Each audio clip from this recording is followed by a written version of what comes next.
Bonjour à tous, j'espère que vous allez bien. On se retrouve aujourd'hui pour une nouvelle prédication dont le titre est « N'aimons pas le monde ». Ne pas aimer le monde est le sujet central de la vie chrétienne. C'est quelque chose que l'on vit dans notre quotidien, dès l'instant où on décide de suivre Jésus.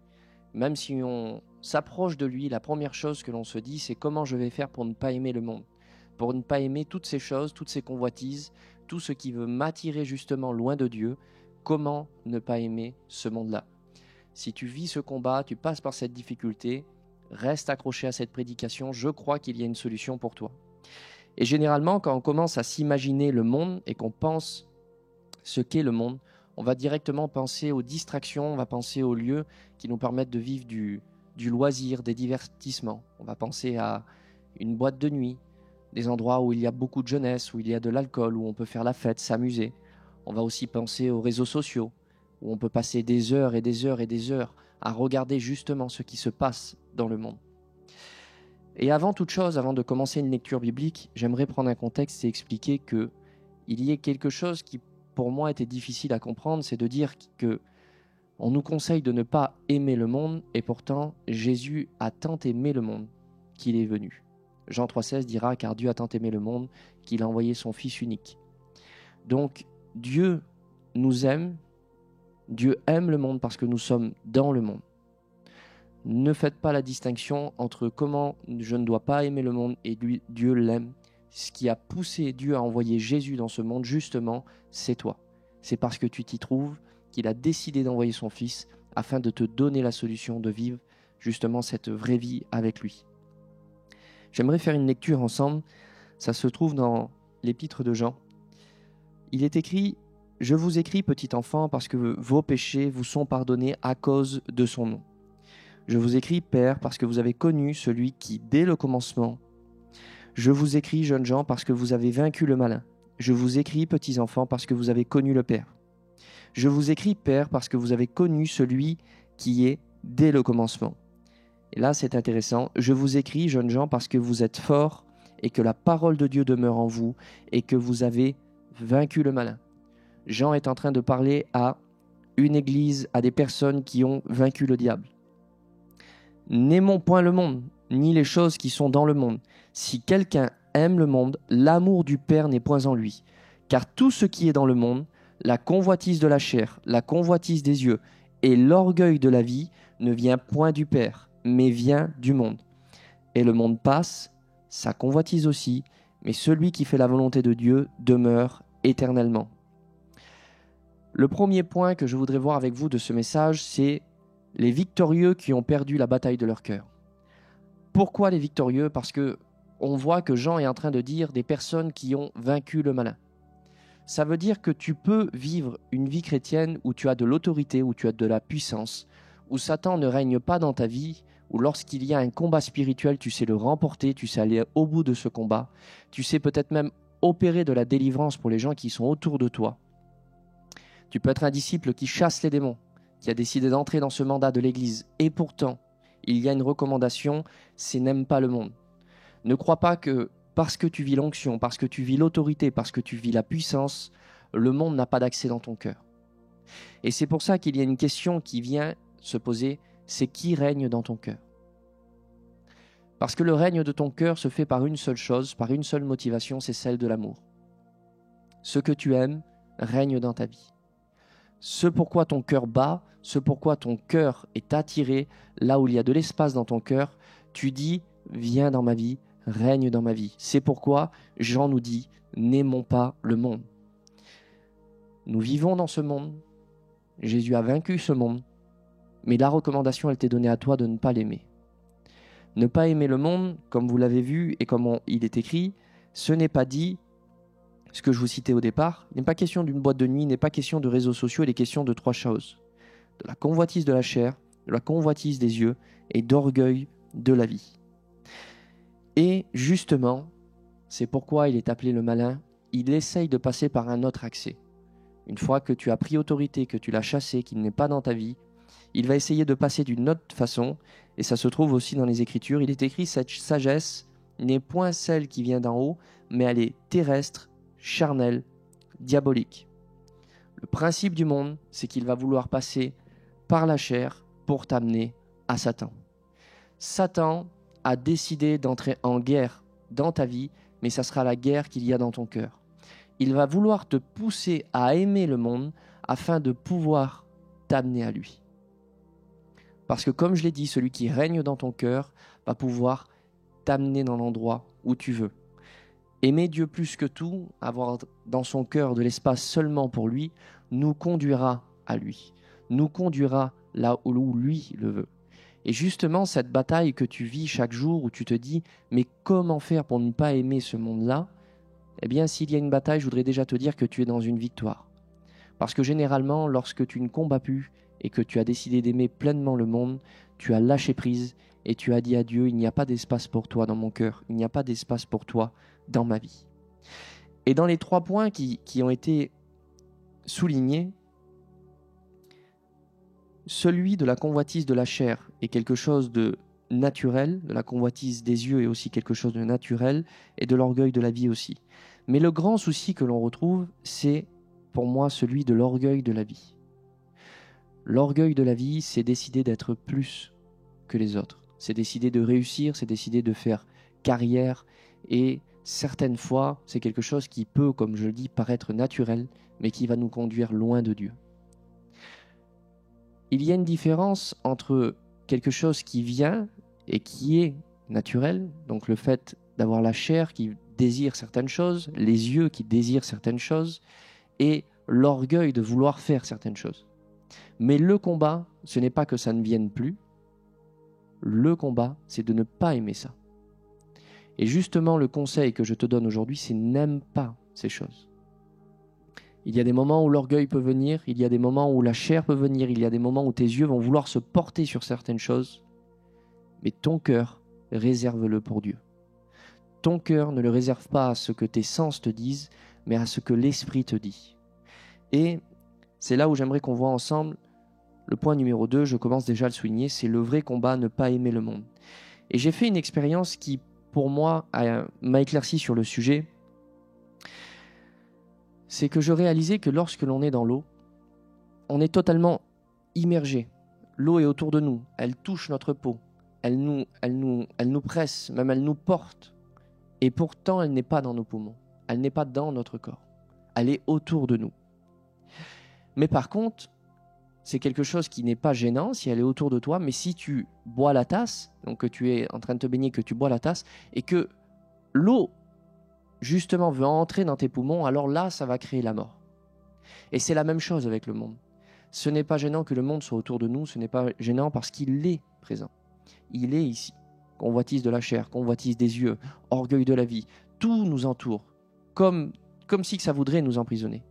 Mais justement, il ne faut pas que ça entre dans ta vie afin de ne pas provoquer la mort et ne pas t'empêcher de vivre justement cette vraie vie. Et c'est là que le vrai combat va entrer, justement, c'est pourquoi je disais il est appelé le malin. C'est que celui que tu as vaincu veut passer par toi-même maintenant. Et le combat de ne pas aimer le monde, c'est qu'il y a un temps où c'est que nous avons affronté celui qui est dans le monde, et aujourd'hui nous devons nous affronter nous-mêmes afin de ne pas aimer ce monde.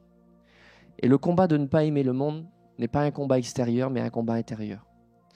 Tu dois combattre toi-même, faire un face-à-face avec tes désirs, ce qu'il y a dans ton cœur, et prendre le temps de dire « est-ce que justement je n'aime pas ces choses-là » Comme je vous ai dit, 3 étapes. Convoitise de la chair, on peut ressentir notre chair vouloir nous amener à quelque chose, c'est pas ce qu'il y a de plus difficile. On le voit, c'est visible. Convoitise des yeux, nos yeux se portent. Comme avec les réseaux sociaux, on est toujours en train de voir, de regarder quelque chose, nos yeux se portent à droite, à gauche. Et c'est facile de voir ces choses-là, de dire ma chair veut, mes yeux veulent aussi. Mais il y en a un qui est tout particulier, c'est celui de l'orgueil de la vie. L'orgueil de la vie est tellement subtil que certaines fois on ne le voit pas quand il nous a pris et qu'il nous a justement amené là où il voulait. Pourquoi ? Parce que qu'est-ce qu'il y a de mal justement à réussir ? Qu'est-ce qu'il y a de mal justement à vouloir même prospérer dans son église, à vouloir faire plus de choses, à vouloir avancer, à vouloir être quelqu'un qui entreprend dans son église ? C'est quelque chose qui peut paraître spirituel. Mais s'il est motivé par l'orgueil de la vie, par l'orgueil de faire une carrière, par l'orgueil d'être le plus grand dans son église, alors on est tombé dans le piège d'aimer le monde. Et ramener le monde dans l'Église, c'est pas forcément ramener des lumières, c'est pas forcément ramener de la modernité, c'est pas ramener des choses qui se font dans le monde. Ce n'est pas ça. Ramener le monde dans l'Église, c'est vouloir ramener l'orgueil de la vie. C'est quand ton Église devient comme une entreprise, où c'est que c'est de l'entrepreneuriat et c'est à celui qui entreprend le plus qui est le plus grand, alors l'orgueil de la vie est déjà entré et a commencé à faire son accès là où tu te trouves. Il faut revoir nos motivations. N'essayons pas de faire et d'entreprendre un maximum de choses dans nos églises, dans l'œuvre, dans le royaume de Dieu, pour justement être plus grand, pour que notre orgueil de vie puisse aussi s'épanouir dans l'église. Non. Certaines fois, on a arrêté nos projets pour essayer de les faire en Dieu, mais c'est encore cet orgueil qui nous motive. Et aujourd'hui, c'est l'examen de nos cœurs. Pourquoi je fais ça? Qu'est-ce qui dans mon cœur me pousse à faire ces choses-là? Si c'est ton amour pour Dieu et ton obéissance qui te pousse à faire tout ce que tu fais, alors le monde n'a pas d'accès dans ton cœur. Mais si ce n'est pas ça, il faut que tu veilles attentivement parce que tu peux être dirigé par tes sens. Tu peux être dirigé par ce que ton cœur désire. Tu peux être dirigé plus par toi-même que l'Esprit de Dieu. Et alors, nous allons commencer à devenir des serviteurs qui sont motivés par l'orgueil. Et justement, il est écrit que Dieu s'oppose aux orgueilleux. C'est pourquoi même certaines fois, lorsqu'on va vouloir entreprendre des choses qui peuvent paraître spirituelles, Dieu s'opposera à nous. Parce que c'est notre orgueil qui nous motive. Et pourquoi Dieu s'oppose aux orgueilleux? Dieu s'oppose aux orgueilleux pas seulement parce qu'il est contre l'orgueil et le fait que nous voulons exister plus que lui, mais il s'oppose aux orgueilleux aussi parce qu'il nous aime. Parce que Dieu sait que lorsque nous tombons dans le piège de l'orgueil et que nous commençons à aimer ce système du monde, alors nous allons nous éloigner de lui. Dieu t'aime au point où il peut s'opposer à toi. Dieu t'aime au point où il peut t'empêcher de vouloir faire certaines choses pour lui si ce n'est pas avec lui, si ce n'est pas pour lui, parce que c'est des choses qui conduiront à la ruine. N'aie pas peur, si Dieu s'oppose à ton orgueil, c'est pour ton bien. Si tu sens une opposition qui vient de Dieu dans certaines choses que tu veux faire et que tu veux aller au-delà, ne prends pas le risque de lutter contre Dieu. Chaque homme qui a voulu lutter contre Dieu, qui a fait un face-à-face avec Dieu, ont perdu mais ont découvert et ont pu connaître qui était Dieu. N'aimons pas le monde. N'aimons pas le monde. N'aime pas l'orgueil de la vie. Ne cherche pas cette carrière. Ne cherche pas cette place. Ne cherche pas à exister plus que le nom de Jésus là où tu te trouves. L'orgueil de la vie doit mourir. L'orgueil de la vie ne doit avoir aucune place en nous. Et il y a encore un deuxième combat dans le fait de ne pas aimer le monde, c'est celui de ne pas chercher à être aimé du monde aussi. Parce qu'il y a un moment où c'est qu'on affronte et on fait un face-à-face dans nos cœurs, où c'est qu'on ne laisse pas l'accès justement au monde, mais aussi il y a une part de nous qui souhaite être aimé par le monde. Et c'est dans ces moments-là où c'est que c'est lié aussi à l'orgueil de la vie, où on va vouloir faire certaines choses qui seront politiquement correctes afin d'être aimé de tous. Où il y a certaines choses que l'on ne dira pas pour être aimé, approuvé de tout le monde. Et le souci qu'il y a, c'est que lorsque l'on essaye d'être aimé du monde, ce n'est pas compatible avec la volonté de Dieu. Le plus grand exemple d'obéissance à la volonté de Dieu, c'est ce que Jésus a fait. Et lorsque l'on voit que Jésus n'a pas plu à tout le monde, que Jésus n'a pas été aimé du monde lorsqu'il a exercé son ministère, alors nous pouvons croire et prendre cet exemple. C'est que nous ne devons pas chercher à plaire à tous. Nous ne devons pas chercher à plaire à toutes les personnes qui sont autour de nous. Parce que, encore une fois de plus, c'est lié à cet orgueil de la vie où nous voulons être approuvés. Lorsque tu cherches l'approbation de tout le monde quand tu entreprends quelque chose pour Dieu, que Dieu te demande, alors veille sur ton cœur parce qu'il se peut que le système du monde est venu et qu'il t'amène dans l'orgueil de la vie. Vous savez, lorsque l'on regarde les Écritures, on voit qu'il y a des ministères, des personnes qui ont prêché et des milliers se sont convertis. Et certaines fois, ils ont été rejetés, calomniés, critiqués, et pourtant ils étaient dans la volonté de Dieu. Il vaut mieux avoir un faible résultat à la vue et faire ce que Dieu te demande qu'un grand résultat à la vue dans ce que Dieu ne te demande pas. Aimer le monde n'est pas forcément, comme je le dis, les boîtes de nuit, les addictions, l'alcool, les réseaux sociaux, ce n'est pas tout ce qui est à l'extérieur de l'Église. Aimer le monde, c'est l'orgueil de la vie. vous ai dit, il y a 3. La chair, les yeux et l'orgueil de la vie. C'est surtout sur celui-ci que je voudrais me concentrer aujourd'hui. C'est le premier, pour moi, c'est le combat le plus important de ma vie aujourd'hui. Le fait de ne pas vouloir m'élever moi-même. Le fait de ne pas vouloir être aimé, adoré. Parce que lorsque tu cherches à être aimé du monde, tu cherches à recevoir l'adoration qui vient de Dieu.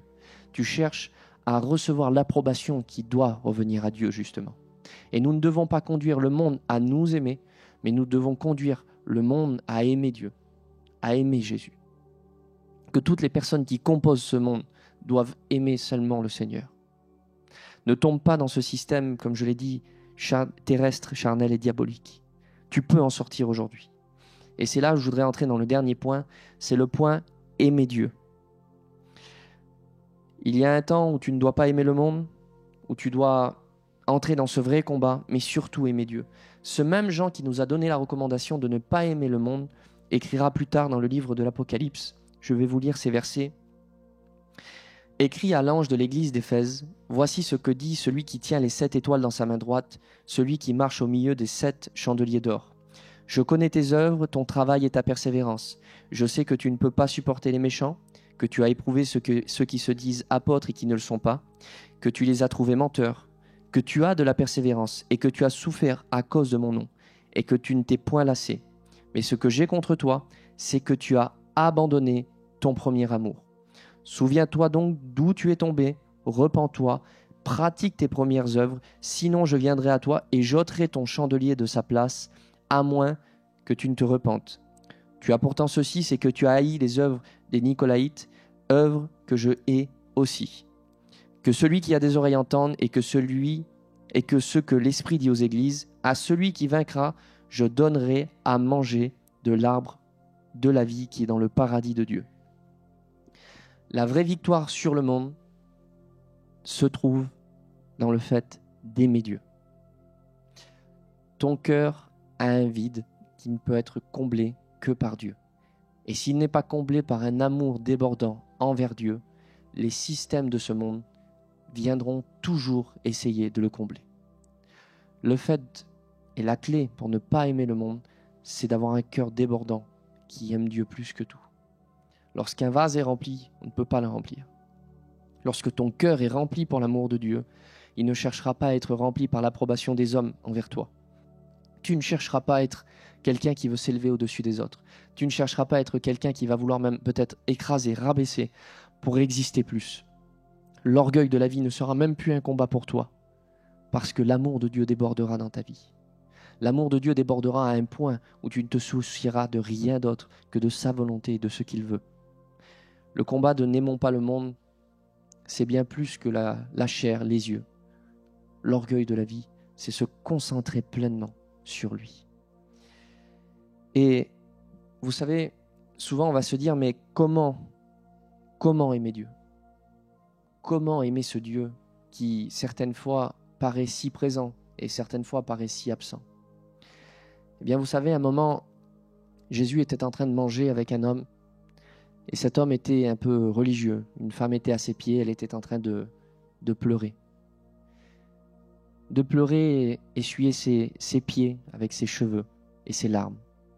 Et lui, Jésus était là et l'homme qui était en face de lui était en train de penser et de dire, il ne sait pas qui est en face. Il ne sait pas qui est cette femme qui est en train de lui essuyer les pieds. Et Jésus prit la parole et donna l'exemple d'une personne qui doit de l'argent. L'un doit 50, l'autre doit 500. Et les deux dettes sont acquittées, les deux dettes sont oubliées. Et il pose la question et lui dit, alors lequel aimera le plus ? Et la réponse logique est dite, c'est celui qui a la plus grande dette. Et Jésus prenait exemple sur cette femme et lui dit, voilà pourquoi elle aime beaucoup.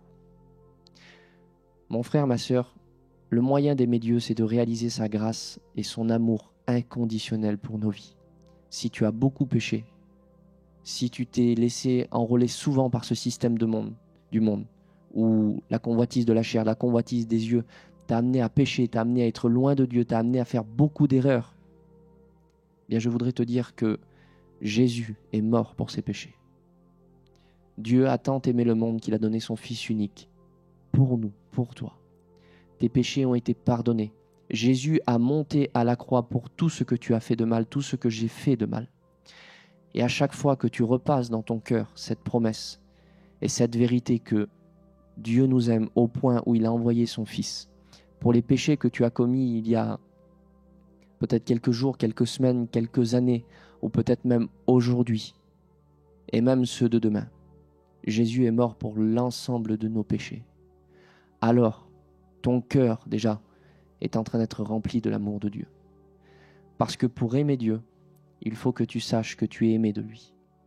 Le message central, c'est que Dieu nous aime. Dieu nous aime plus que tout. Il nous a tellement aimés qu'il a décidé d'envoyer son Fils dans ce système du monde, dans ce monde qu'aujourd'hui nous confrontons, nous combattons. Et la clé justement pour vivre dans cet épanouissement, c'est que tu prennes des temps où c'est que tu fermes les yeux et tu dis « Seigneur, je veux réaliser plus que tout ton amour. Plus que tout ton amour. » Et c'est à partir de là que ton cœur va déborder, déborder, déborder, déborder encore au point où c'est que la chair ne verra plus, tes yeux ne verront plus. L'orgueil de la vie n'aura plus aucune importance parce que tu sais que tu es aimé de Dieu. N'aimons pas le monde se remplace par venir à ton premier amour. Reviens pleinement à celui qui t'a aimé. Reviens pleinement à celui qui a tout accompli pour toi. Tu t'es peut-être éloigné depuis quelque temps et c'est pour ça que ce message t'a interpellé parce que tu n'arrives pas à lutter justement avec ça. Tu n'arrives pas à lutter avec ce système du monde. Mais je voudrais te dire que c'est un appel de Dieu aujourd'hui pour ta vie, où Dieu te dit « Reviens à moi comme au départ. Reviens à moi comme le premier jour où je suis venu te chercher dans la boue dans laquelle tu étais, dans les péchés dans lesquels tu étais. » Il n'y a pas de pire condition qu'au moment où Jésus est venu nous chercher, où nous étions sans lui. Aujourd'hui, laisse-toi aimer par Dieu. Laisse-toi remplir par son amour. Et ne pas aimer le monde sera pour toi une évidence. Ta façon de combattre face à ça va changer aujourd'hui. Tu es en train d'entrer dans quelque chose de nouveau parce que tu te laisses aimer par Dieu. J'aimerais que l'on puisse prier ensemble sur ces mots et sur ce message. Que vraiment le Saint-Esprit te rappelle chaque jour que tu es un aimé de Dieu, que tu es un élu, que tu es un choisi. Et que tu peux aujourd'hui remporter la victoire du monde par l'amour de Jésus, justement. N'oublie jamais que ses mains ont été percées pour que tu n'aies pas à souffrir, justement, toi, de tes péchés. N'oublie jamais qu'il a tout enduré pour que tu n'aies pas enduré, justement, tout le poids de tes péchés. Si ça fait même longtemps que tu es pris sous l'accusation, ou tu es pris sous la culpabilité, où Satan veut te tenir lié, parce que justement, oui, il est écrit qu'il est le malin, où il veut te tenir lié dans une culpabilité qui n'existe plus, ça va tomber aujourd'hui. Les forteresses de pensée qui t'empêchent et qui veulent t'éloigner de Dieu sont déjà en train de tomber. Parce que tu es en train d'écouter ce message, parce que tu es en train de réaliser ce que Dieu fait et de la façon à laquelle il va opérer avec toi, les forteresses sont en train de tomber, le malin est en train de lâcher, parce que tu es en train de recevoir plus de l'amour de Dieu et c'est en train de se passer maintenant. Je le sais, je le crois. Je crois certaines fois qu'on peut avoir peur d'être aimé de Dieu quand on l'a déjà été, qu'on l'a déçu. N'aie pas peur. N'aie pas peur d'être aimé de Dieu encore aujourd'hui. Si tu as des enfants, réalise que quand tes enfants font des erreurs et qu'ils s'éloignent de toi, la seule chose que tu veux, c'est qu'ils reviennent à toi. Quand un enfant casse quelque chose dans une maison, toi, tu es prêt à aller à le réparer et à le prendre avec toi, tu l'aimes plus que tout. Même si certaines fois ça peut t'énerver, eh bien dis-toi que ton amour à toi n'est rien en comparaison de l'amour de Dieu. Dieu t'aime plus que comment tu aimes tes enfants.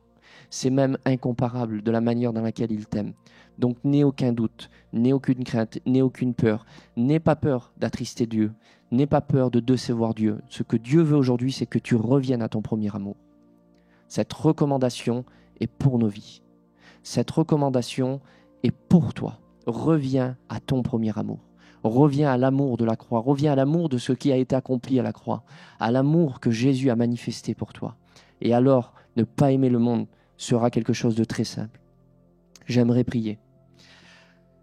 Père, je te dis merci parce que le monde a voulu nous enrôler, le monde a voulu nous bloquer. Mais tu as vaincu le monde. Tu as vaincu le monde, tu as vaincu son système. Tu as vaincu ma chair, tu as vaincu mes yeux, tu as vaincu l'orgueil qui voulait m'amener à une vie comme je le pensais, Père. Je te dis merci parce que tu m'as aimé plus que tout et tu l'as prouvé à la croix. Tu n'as pas simplement dit que tu m'aimais. Tu es venu, tu es descendu sur terre et tu as tout accompli pour me le prouver. Tu ne me l'as pas simplement prouvé, mais tu as aussi enlever légalement cet acte qui condamnait ma vie. Tu es venu te dresser contre cette ordonnance qui me disait que j'étais coupable, Père. Dans le cadre de ta justice, tu as tout accompli. Dans le cadre de ton amour, tu as tout accompli. Et aujourd'hui, je te dis merci parce que tu m'as donné l'Esprit Saint qui me permet de vivre d'une vie de plus en plus sainte, Seigneur.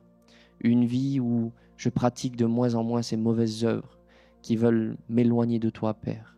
Je te dis merci parce qu'à la croix, tu as résolu le problème et tu m'as sanctifié une fois pour toutes. Tu as fait de moi un homme nouveau, un homme pur, un homme lavé, un homme renouvelé et un homme qui aujourd'hui peut vivre et marcher par l'Esprit. Je te prie, Seigneur, pour toutes les personnes qui écoutent ce message, qu'à partir d'aujourd'hui, ils puissent ressentir ce feu de l'amour que tu as déposé dans leur vie. Tu as déposé en nous un feu de l'amour, Seigneur, et qu'à partir de maintenant, ce feu soit plus visible et plus fort, parce que tu as dit que ce feu ne s'éteindra jamais.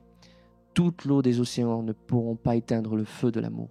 Je te prie, Père, pour le feu de Dieu que tu as mis dans leur cœur, le feu de ta présence, le feu de ton amour, Seigneur.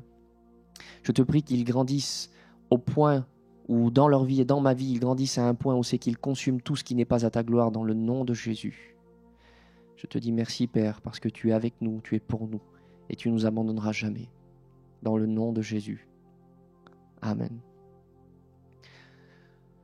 Je crois que quelque chose vient de se passer dans ta vie, quelque chose vient de changer. Tu as certainement ressenti ce feu qui vient de l'Esprit de Dieu, ce feu qui est celui de l'amour. Et à partir d'aujourd'hui, parce que tu reviens à ton premier amour, ne lâche pas la main de Jésus, ne lâche pas cette main qui a souffert pour toi. Je crois que ce message t'a béni, et si tu connais quelqu'un qui a besoin d'entendre ce message, qui vit par cette situation, partager cette prédication, c'est partager une solution. Dans le nom de Jésus, je vous souhaite à tous de rester bénis.